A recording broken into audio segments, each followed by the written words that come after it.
is 3 a.m. at the Gotham First National Bank, and the clicking noises you hear are the tumblers of a lock magnified many times by intricate amplification equipment. That's a boy, Mitch. You're doing fine. We're almost home. The lock belongs to First National's maximum security walk-in vault, but to 3 highly specialized bank robbers, no security seems to be maximum enough. Hey, that does it. She's ready to open. All the other alarms have been shut off. Help me pull the door. All that money. A Federal Reserve deposit of millions waiting for us just on the other side of that door. Jeez, Mitch, this thing is 2 feet thick. Okay, I'm helping. Almost. Just a little more. Good evening, gentlemen. We're glad you could drop by. Batman! Don't you fellas know it's polite to knock first? And Rob, they were waiting inside. No, it isn't fair. How could they know? Every crook makes at least one mistake, Trench, and your gang is no exception. Your mistake was falling for the phony news item Batman planted about a huge Federal Reserve deposit in this branch. Hey, what are we running here, a debate? Let's plug them! They're on top of us already. Robin and I prefer a fight without guns, and we expect the same from you. Batman, look out! The third crook has another gun? Not a gun, Boy Wonder. Something far more useful. A bank robber flips a switch on the strange circuit-studded gadget in his hand, and at once the air is filled with a piercing, ear-splitting sound.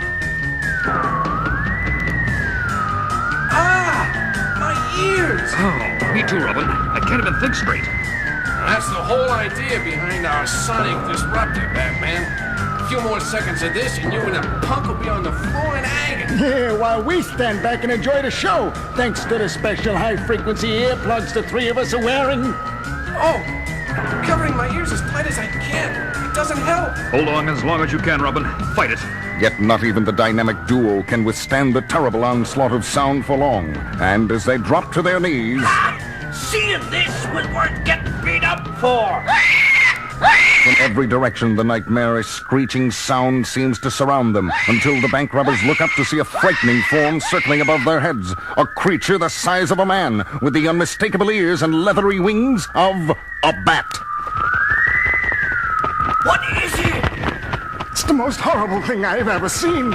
Sonic disruptor doesn't even phase it. I'm getting out of here. Me too. Wait for me!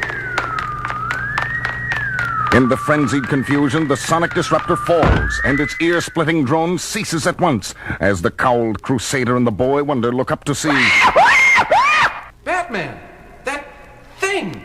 It's going after the bank robbers! I know, Robin. Hey! Hey, put me down! Ah, it's got me in its claws! Look out! He's dropping you on top of him!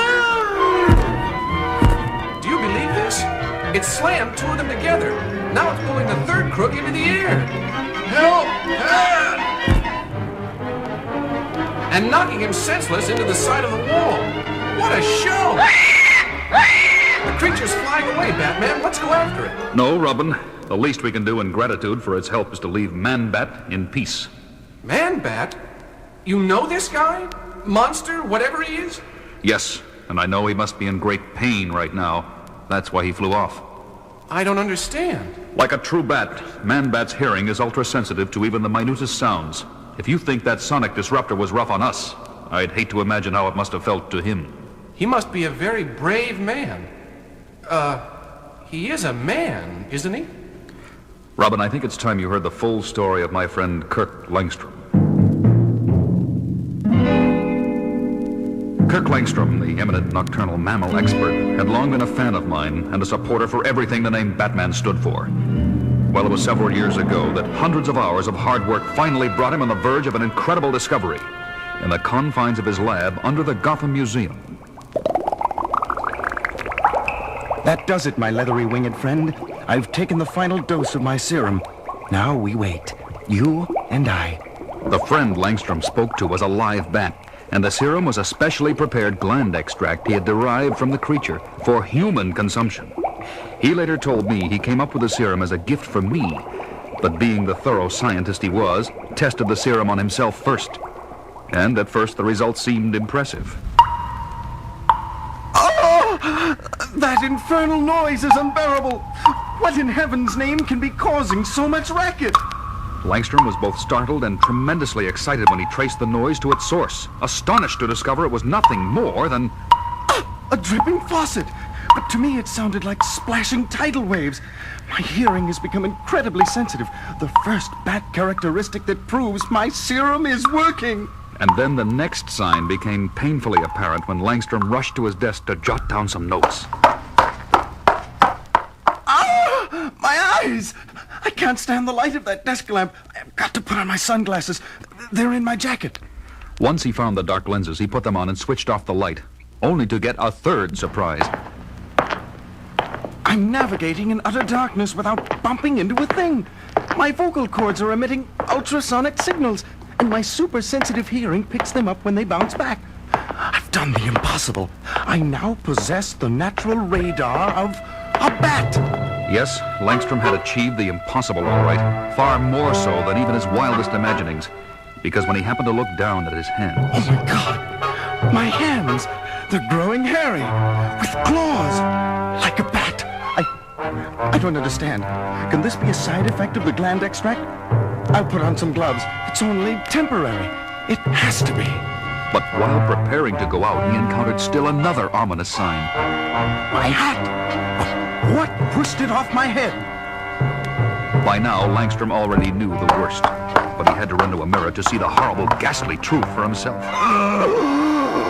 I have giant ears, red eyes, fur instead of skin. This can't be happening. But it is. I've become a man-bat.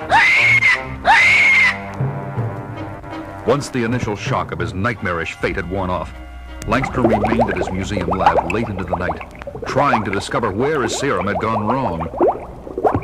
Until his work was interrupted by a ruckus in the jewelry exhibit upstairs in the museum. It was the Blackout Gang at work, a group that wore special equipment to enable them to operate in the dark. But that night they were encountering opposition, namely me. It's Batman! We've got the advantage! We can see him, but he can't see us! Jump him! I was badly outnumbered, but with that many rats in my back, anywhere I punched, my fist connected. I was holding my own well enough when all of a sudden... I see it too, but I wish I didn't. This freak is even worse than Batman. Yes, Robin, that night I had a new ally, as Batman and Manbat fought side by side to mop up the rest of the gang. You all right, Batman? Sure, friend. Thanks to you. There's so much I need to know about you. No, it's all gone wrong. I want no part of you or anyone else. Don't go! Come back! Let me try to help you! He flew off into the night, and it wasn't until months later that I learned that he was really Kirk Langstrom, and that his once noble mind had become dangerously unstable as a result of the serum. That's some story, Batman. Did it ever have a happy ending? Finally, after several months, I was able to catch up with him and administer the chemical antidote that turned Langstrom back to his human form. Everyone had high hopes for his recovery, especially when Langstrom decided to marry his fiancée, Francine, soon after that. And then what happened? They married, but by that time, Langstrom had relapsed into Manbat again. And he persuaded poor Francine to take the gland extract so that she, too, became a bat. It was his way of getting her to prove her love for him. Man, those two have been through a lot. And I thought the worst was behind them, until tonight. Poor Langstrom must have suffered another... You took my man-bat away! And for that, you must die! Look out! Langstrom's back! But he's not making sense! Wait a minute, Robin. I think I understand. This isn't Langstrom! Good grief! The thing has swooped up Batman! The fearsome creature of the night and the caped crime fighter locked themselves in furious and frenzied combat over Robin's head. I've got to do something. I know. My utility belt. Quickly, the teen wonder extracts a certain capsule and hurls it upward into the fray, where it breaks open in the face of Batman's monstrous opponent. Good thinking, Robin. That sneezing powder ought to give me the advantage I need. But just as Batman wrenches himself loose from the suffering creature, still another inhuman sound tears through the air. And as Batman agilely lands on the floor... Oh my gosh! Now there are two of them! The Man-Bats are fighting! No, they're not. The second one is trying to calm down the first, and he needs help. The masked manhunter extracts a bat rope and a batarang from his utility belt, and with skills and reflexes honed to absolute perfection, he flings the batarang upward. Right on, Batman! Your bat line is wrapping itself around both of them, binding them together. Now they can't use their wings. And without their wings... Man-bats don't fly. But when the dynamic duo runs up to the grounded inhuman pair... Look, Batman! The bigger one's got something in his hand. They're 2 hypodermic needles. Now I know what to do. And Batman does it, wasting no time and injecting each creature with one of the hypodermics. Oh, they're changing, losing their wings, becoming human again, becoming a man and a woman. Oh, Kirk, I'm so sorry. I lost control of myself. To think I would try and kill Batman. It's okay, honey. It was the serum warping your mind. You didn't know. What happened, Kirk? It's all a misunderstanding, Batman. I was long overdue from an expedition in South America, and poor Francine was worrying about me here at home. Yesterday I was rummaging through Kirk's lab, very depressed, and I was so despondent I mistook the bat extract serum for my own drink.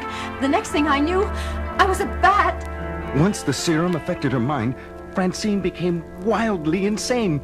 And when I finally got home this morning, I found frantic scrawls drawn all over the walls, blaming you, Batman, for my disappearance. I get it.